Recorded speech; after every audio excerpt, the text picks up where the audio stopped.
senior promoters nga bakoze buli kisoboka okubeera nti bakwasaganya konsati eno era nga balukategeeza nti tufunye okwetonda okuva ku police tebasobodde kuweereza representative but twamaze emisoso gyonna conditions zonna ziri fulfilled era security egenda kubeera very tight to spend a little time with us. I also appreciate B2C, very talented group of young men who have changed the music industry. It became very easy for us as a brand to come on board and be the main sponsor for this show, especially when promoter Baluka consulted us. Why? Somebody may ask. It's because if you look at the heritage of Bell, since 1950, when Bell, the first beer to be brewed in Uganda, came into existence, it has brought a lot of enjoyment into people's society.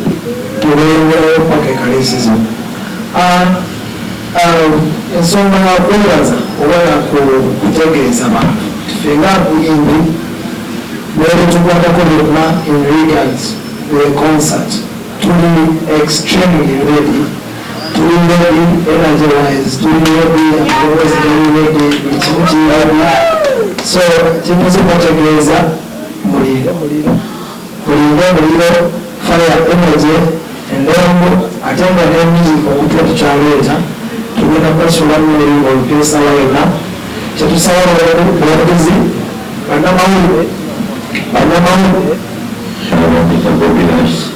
okuva mu B2C emisanyufu nnyo okubantu bakwenda kulabiro kubanga waliweza okuba nga wayise wali abatasobodde se kibakwate basobole babadde tasobola kujja naye waliwo bebakwasaganyiza naye tubasanyufu nnyo okulaba ku bannamawulire sponsor baffe bonna banetumeyanza baluma promotions netting B2C Mortgage, Junior, Levels, Maestro, Bell, big up on yourself,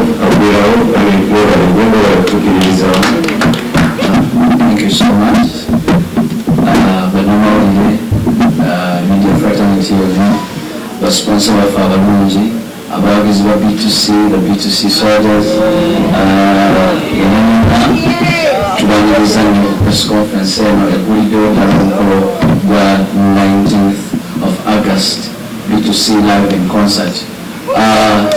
Concert yaffe yasemberayo mu 2018 era nga concert eyo kyali kigula lugi oba kijjako lufu ku maaso. Concert eno eddako yakusiima musingi embalala and definitely abayimbi b'embalala bajja kubaayo ku Ajib Motel nga baperforminga alongside B2C. So yes, kwatagana ne record and you record it. Yes. It's still straight. I know. That is live not. I am working in the studio where we do covers, but even if you're playing it live, that will be in B2C recording and I go live on keyboard. As long as you're playing what is in the recording, it is straight. So the issue of whether it is recorded or seminar or not doesn't involve too much. Wakati wa bano namwe banoonya sente nga nammwe bwe munoonya sente.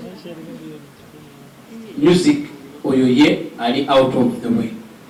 Content muginoonya, maybe mwogerezeganye ne promoter ne manager wawe Enoka bayinza okubawa access backstage. YouTuber singa afunayo eddakiika 3 ng'alina B2C backstage before concert, it can be wonderful kuba tekirabikangako. It's the first of its kind. That is an off the head kind of advice I'm giving you. Content tabeera necessarily nti ali wali maaso wokka. Thank you.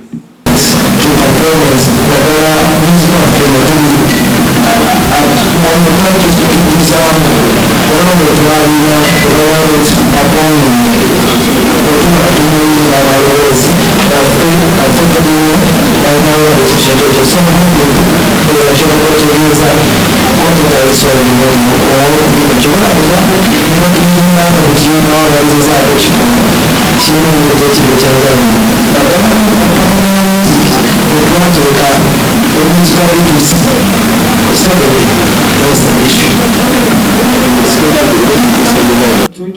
Tulina nyimba ez'enjawulo. For example, kumenyera ng'amapiano, it sounds more better with a semi-live touch. So tugenze nnyo details kati mu production wa event kyembadde saagala naye of course waliwo music omu agenda otambulira awo. Exactly. So nekiri kyegambye, the whole thing is the music, the performance yali sold to a particular collecting body. Njawulo kijje mwina okusinga kulira ebbanga libadde liyise mabega eri abantu abakulaba. Ekyenjawulo kyennyini music. Tukoze music ow'enjawulo okuva ku myaka gyonna gye tutambudde nga tukola ate n'okula tukuze. Tetukyali nga wali we twatandikira. Tubadde tukola music ow'enjawulo, tubadde tukola ebintu eby'enjawulo. Ebintu twatandika tetulina nviiri weziti kati enviiri zikyuse ebintu bingi bikyuse. So that's why nti newekuba kukola concert twasooka nitukola concert eyasooka tefaanagana ne mulundi guno ya so tubakoowola abawagezi baffe nga 19 August mujje mwenna mutuwagire ku Freedom City because tutegese ekintu ekyenjawulo ekitabeerangawo. Oyogedde ku kyokula. Bwe twogera ku kyokula kitegeeza nti you guys at least get engaged somewhere. Mwinayo bantu bemulaba omukyala omwami like are you seeing anyone? Katandikire wono. Era ogola. Kola olunaku era tupulaninga balaga bintu ebiringa ebyo kyenyiza okuutira abandiyagadde omumanya ensonga ng'eyo nga nawe mwoli. Beerayo munaku z'omwezi 19 tubanjulira abantu. Nga munakikola. Tugenda kikola. Gwe gamba mukyala wajja olabe batu tukikole. Ate oyagala kwanjulayo wa. Ayinza oba owuye wange. Okay, kale. Abantu bogera ku EPs and all that albums. Have you guys done EPs so far oba mukyalinzeko ku nsonga eyo? Music tulina mungi nnyo. If you want to release an EP we can. Do you believe in EPs? We can, but we can even release 2 albums. But fete tunakifunako revelation oba kubikulirwa ekya EP n'ekya album. We want to know how best we can earn out of our album or our EP. Kyetuva tetukyanguyidde, but if we can do it tomorrow we can do it. Naye tetunakifunako kubikulirwa. And I think that comes with a plan. Okitegeera wobanga oli wakola ekintu tokera ku makya nti lwakuba wawulidde omuntu yakoze EP n'okola EP. Ffe ebiseera ebisinga brand yaffe webadde etambula twagala tukole ekintu nga tumanyi tulina we tugenda okukola ki okukiganyulwamu. Tetwagala kumala gakola just fa. Asigambye nti abalala baakola fa.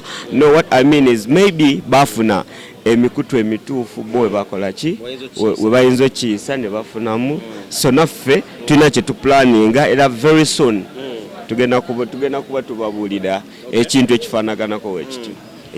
Concert gye mulimu ng'ewedde, what is your next plan? Tugambe succeeding because that's a sure win. You know succeeding. What is your next plan this year? Oba n'omwaka ogujjanga gutandika after all this? Kyenyiza okugamba tuli bayimbi tetuplaninga ku retiringa tugenda yongera okukola bye tukola even more better. We are planning more other concerts of course. Naye kati ensonga lwaki tuba tukola music to prepare you guys for another concert. Obviously after this concert tugenda kuddaate mu releasing more music in that era bwe tubayita omulundi oguddako jate mulabeera music kati nga gwe tubayitidde ono mpya okuva kweri concert. Yes boss. Kale nga tumaliriza mukunga abantu ennaku z'omwezi 19 tekyali nnyo kulanga kulala kw'amaanyi tukunga abantu ffenna basobole okujja. Price okuyingira mmeka ordinary ne VIP? Ennaku z'omwezi nga 19 August ku Freedom City bya ddala bane mujje mulabe mujje muwagire ba boys bamwe man cause tukoze music abadde mungi at music obadde omukuba okitegeera yeah man. So banaye mutubasaba mujje mutuwagire ffe ba boys bamwe okuyingira mutwalo gumu VIP 3 ne table yaman akakadde kamu naye obuyagala okyanguya nga toyagala muntu kuzibuwaliza nnyo kutuuka ku concert ate ng'onoonya ticket genda ku Jumia. Jumia yakigonzezaamu ate yo tiketi y'omutwalo egitunda 9 ey'emitwalo 3 egitunda emitwalo 28 yaman basazeeko yaman ne bakukolera delivery wonna wooli so osobola okugenda ku Jumia n'ofuna tiketi yo. Okay, kale bwentu bwe mbadde ground nga bulijjo abakulu badde B2C kale